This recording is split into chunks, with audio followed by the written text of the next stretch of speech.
Alexandra Rosenfeld est dans le quotidien. Bonsoir Alexandra, bienvenue. Bonsoir.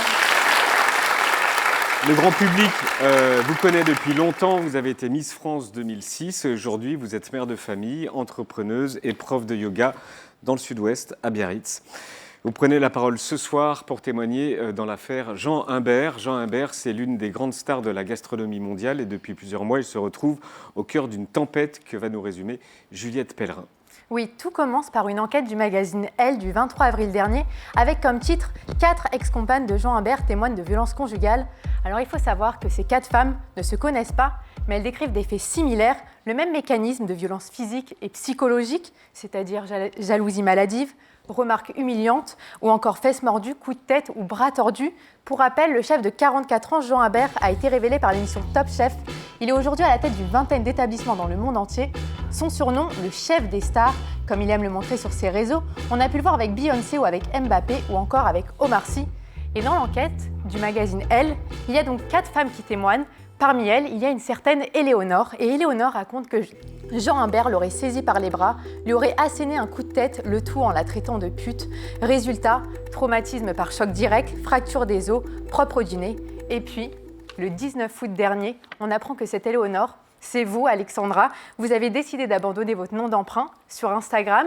Sur votre post, vous revenez sur le coup de tête, mais aussi sur les mépris, les rabaissements, les silences, les mots parfaitement placés pour vous faire douter de vous, de votre valeur.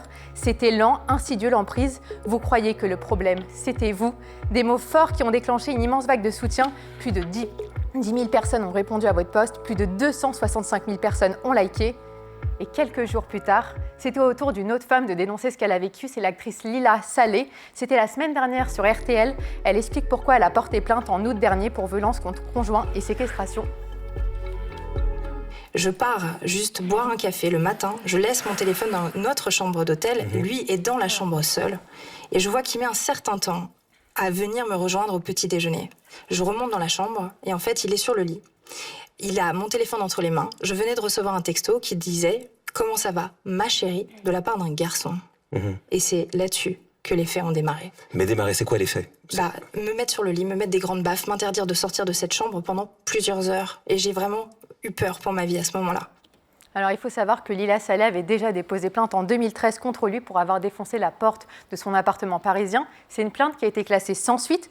Mais ce qui est important de dire, c'est que les faits que vous dénoncez, Alexandra, et celles des 3 autres femmes sont prescrits par la loi. Ça veut dire qu'en théorie, Jean Humbert ne peut plus être poursuivi selon la loi. Pour ça, mes rebondissements, le 25 août dernier, il y a une enquête préliminaire qui a été ouverte pour violence sur conjoint, ce qui pourrait permettre à la justice de retrouver d'éventuelles victimes récentes. Mais pendant que la justice enquête, il faut quand même rappeler que Jean Humbert reste présumé innocent. Il a d'ailleurs décidé de sortir du silence sur son compte Instagram pour se défendre avec cette story, avec ces quelques lignes en noir et blanc. La justice est saisie, c'est un soulagement et je n'ai pas de doute sur l'issue de l'enquête. Je ne m'exprimerai pas ici sur ce qui a été dit ces derniers mois. Je travaille avec plus de 1000 personnes. C'est pour eux, par respect, que j'ai pris la décision de me mettre en retrait de mes établissements le temps que la justice fasse son travail. Et cette défense, elle a pris une autre ampleur avec un long papier du Figaro il y a tout juste 2 jours. Le journal dit avoir eu accès à des éléments qui mettent en exergue la complexité du dossier et rappelle le communiqué offensif des 2 avocates de Jean Humbert, Jacqueline Lafont et Julie Benedetti. Alors les accusations sont... On écoute le plus désormais laisser prospérer sans réagir des récits biaisés et tronqués. S'agissant de faits prescrits, aucune enquête ne devrait pouvoir être ouverte. Si cela était malgré tout le cas, les investigations auraient le mérite de rétablir la réalité des faits, tant les éléments matériels, notamment les correspondances, postes et témoignages dont dispose la défense de Jean Humbert, sont nombreux et clairs en dépit de l'ancienneté des faits allégués. Donc les accusations sont graves et on rappelle une nouvelle fois que Jean Humbert est présumé innocent. Alexandra, pourquoi vous avez décidé de prendre la parole aujourd'hui ? Alors lorsque les journalistes du Elle m'ont contactée, elles avaient déjà 3 témoignages. Donc Lila, qui était donc une compagne avant moi, mais les 2 dernières sont de 2024, donc tout n'est pas prescrit. Ma première réaction a été de dire non, j'ai eu peur, je ne voulais pas parler. Et puis, après réflexion, je me suis dit, c'est la parole qui vient à moi. Je sais que ce qu'elle disait est vrai. Et 4 compagnes, c'est toujours mieux que 3. Et donc, je ne peux pas les laisser. Donc, j'ai accepté de parler sous ce nom d'Éléonore. Et pourquoi vous avez voulu lâcher ce nom, ce Parce que je pseudo me suis d'Éléonore? dit, 4 campagnes, c'est mieux que 3, mais finalement, 4 campagnes face à une personnalité médiatique aussi puissante que Jean, c'était pas pris au sérieux. Donc, j'ai préparé ce poste en me disant, t'as que des coups à prendre, est-ce que tu y vas, est-ce que tu y vas pas? Pendant des semaines, je le regardais tous les jours, je me disais... Et puis un jour, je me suis dit, il faut le faire, parce que de toute façon, ça a été insufflé, cet article, et puis qui est redescendu très très vite. Sauf que nous, on a été traumatisés. Moi, d'en reparler 10 ans après, ça m'a refait vivre des choses, et je me suis dit, tant pis, j'y vais, même si je prends des coups, je sais que notre cause est noble. Est-ce que vous voyez toutes les 4? Alors avant, on ne se connaissait pas, mais après le papier, on s'est beaucoup parlé, ça nous a beaucoup rapprochés et ça m'a beaucoup aidée. Et là, je sais qu'elles sont derrière moi et ça m'aide. Il y a une phrase dans l'article aussi du L de l'enquête qui dit que vous avez croisé Lila Salé justement en boîte de nuit et que vous avez prévenu, qu'elle vous avait chuchoté à l'oreille « quitte-le » alors que vous étiez juste à côté de lui en couple. Oui, en fait, c'est la première fois que je l'ai croisée. En fait, Jean parle très mal de toutes les femmes, pas que ses compagnes. Il m'a tellement dit des choses horribles sur elle. Moi, j'étais déjà dans cette relation, je savais que c'était faux. Et donc, j'ai reconnu Lila, je suis allée la voir et je lui ai dit « Tu me reconnais ?» Elle m'a dit « Oui » et je suis tombée dans ses bras. C'est très bizarre de faire ça. Je suis tombée dans ses bras et j'ai pleuré et elle m'a dit « Quitte-le ».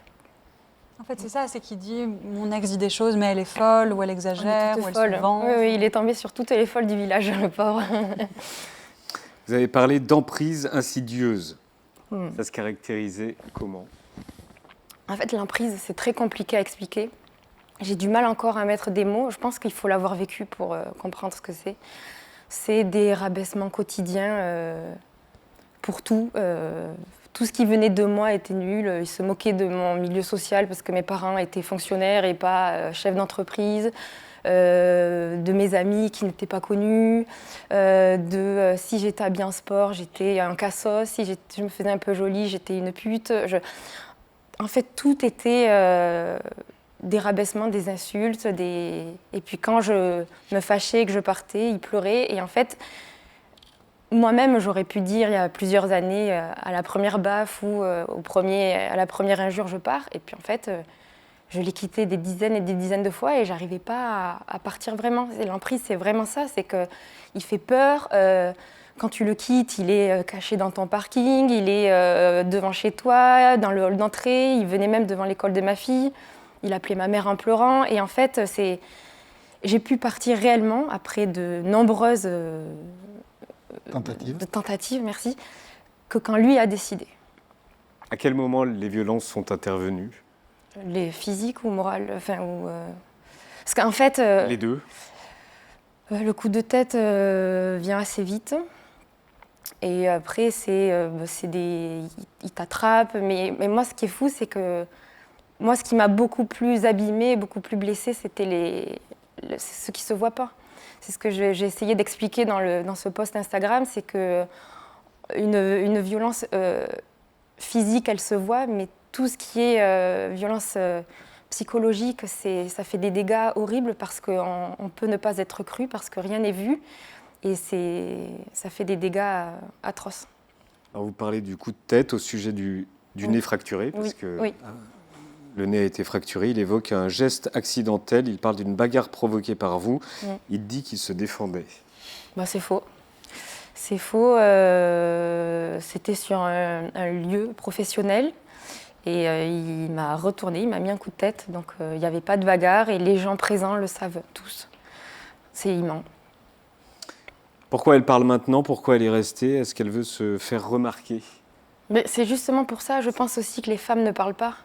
Parce que... C'est vous qui le dites sur le Oui, mais post Instagram. en fait, je me dis... C'est les questions que vous vous posez à vous-même? C'est ce qu'on peut lire, en fait. C'est ce qu'on peut lire une fois qu'une femme a parlé. On peut lire, elle veut la lumière. Moi, la lumière, je l'ai à Biarritz avec mes filles. Je n'ai pas besoin de ça. On n'est pas aux États-Unis, de l'argent. Je ne vois pas ce que... En fait, je pense que lorsqu'une femme parle, c'est pour se guérir, pour libérer la parole et voilà, moi je parle parce que ça m'aide aussi ça m'aide à me libérer moi et à libérer la parole d'autres femmes. Et vous le disiez, il n'y a que des coups à prendre. Enfin, Oui. certaines personnes disent que peut-être des femmes font ça pour se faire remarquer, mais il y a peut-être plus à Et y puis, perdre. Vous, est-ce que c'est vrai? Est-ce que vous ne recevez que des coups depuis ou est-ce qu'il y a eu non, j'ai autre reçu un chose? soutien immense. Mais il y a 10 ans, j'aurais pas pu parler parce que j'aurais pas eu les épaules de lire ce genre de phrases, en plus du reste. J'aurais pas pu lire, elle ment, alors qu'aujourd'hui, 10 ans sont passés, plus de 10 ans sont passés, et même si je lis ça, je me dis, les pauvres, ils savent pas, en fait. Et t'as mieux. En fait, les gens qui ne comprennent pas ça, t'as mieux pour eux parce qu'ils ne l'ont jamais vécu. Est-ce que depuis votre post Instagram, d'autres victimes vous ont contacté? Oui. Oui. Oui. Vous pensez que ça va pouvoir réouvrir l'enquête? Oui. Allez vous en parler? Sur des faits prescrits? Certaines oui, certaines non. Certaines non? Les avocats ou les proches de Jean Imbert ont communiqué aux journalistes des SMS extrêmement virulents de votre part, des SMS où vous exprimez des envies de violence. Est-ce que ce sont bien les vôtres? Oui, alors ça, c'est du genre tout craché. C'est de garder des SMS de 2014. Je pense au fond qu'il s'est couvert avec toutes ses compagnes et qu'il a gardé un petit panel de messages au cas où. Et ça, ce sont des messages de 2014 sortis de leur contexte, d'une femme qui est violentée pendant plus d'1 an, en colère, en détresse émotionnelle. Et je trouve que cette défense-là est odieuse d'aller comparer des messages à des coups. Moi, j'ai jamais mis de coups de tête à personne. Jean n'a jamais eu aucun bleu de ma part. J'ai jamais fait des trous dans les murs quand j'étais en colère. Donc, je trouve que c'est vraiment pour noyer le poisson et que ça n'a pas de sens. Jean Imbert clame son innocence. Est-ce qu'il est possible que la vérité soit entre votre version et la sienne? Oui, il est présumé innocent, mais il ne nie pas certains faits qui sont graves. La fracture du nez, il nie pas. Alors, il dit que c'était une bagarre, c'est pas vrai, mais il nie pas parce qu'il y avait des témoins. Et par exemple, pour Lila Salé, donc la compagne avant moi, donc de 2012 à 2013. On a vu tout à l'heure avec Julie. Exactement. Il ne nie pas avoir cassé à main nue ses 2 portes, arraché les fils électriques de son appartement pour plonger l'appartement dans le noir. Il ne nie pas parce que ce sont les voisins qui ont appelé la police. Donc, quand il n'y a pas de témoins, on ment toutes. Il nie parce qu'on est des menteuses, mais sur ces 2 faits, parce qu'il y a des témoins, il nie pas, donc c'est quand même assez grave. Oui, et surtout sa défense, c'est de dire elle a posté sur Instagram, donc elle était heureuse. Vous pouvez le voir sur les photos. Oui, ça c'est encore une autre fois. Ça, c'est la séquestration qui arrive à un autre moment que ces 2 portes est cassée. Qu'est-ce que vous souhaitez aujourd'hui? Ce que je souhaite aujourd'hui, la réparation pour les victimes, la libération de la parole, parce que 6 ans, c'est peu. Et à mon époque, c'était 3 ans, je crois. Je crois que c'est passé... La prescription. La prescription, merci. C'est passé à 6 ans, je crois, en 2017 ou 2018. Et je trouve que c'est très compliqué. Et moi, j'ai encore peur de parler aujourd'hui. Donc, la libération des femmes, voilà, la libération et la protection des victimes. Vous avez eu des échanges récemment avec Jean Imbert où il n'y a plus de son et d'image depuis des années? Non. Non, il m'a contacté en janvier pour m'inviter à Disney avec ma famille. Avant la parution du magazine? Oui, mais moi j'ai répondu merci et bonne année, alors qu'il savait déjà qu'une enquête allait sortir et donc je pense qu'il voulait m'acheter, quoi. Est-ce que témoigner vous a apporté quelque chose? Ça m'a apporté... Que ce soit sur Instagram avec votre post et ce soir. Moi, je pense que c'est pas pour moi que je le fais. Moi, j'avais eu l'impression de m'être remise. Aujourd'hui, je dors plus, j'ai peur parce qu'il est puissant, il est très bien entouré. Mais je le fais pas pour moi, en fait. Je le fais pour les victimes de Jean et les victimes de violences conjugales, qu'elles soient physiques ou morales. Moi, j'ai reçu des tas de messages de femmes qui me disent « grâce à toi, je vais parler » parce que ça m'aide et je me dis c'est pour ça que je le fais. Vous avez écrit que vous ne vouliez pas de vengeance? Non, mais moi, je suis plus dans ça. Moi, je veux faire de mal à personne. Le mal, c'est pas moi qui l'ai fait. Est-ce que vous voulez rajouter quelque chose? Bien, merci. Oui. Merci Alexandra.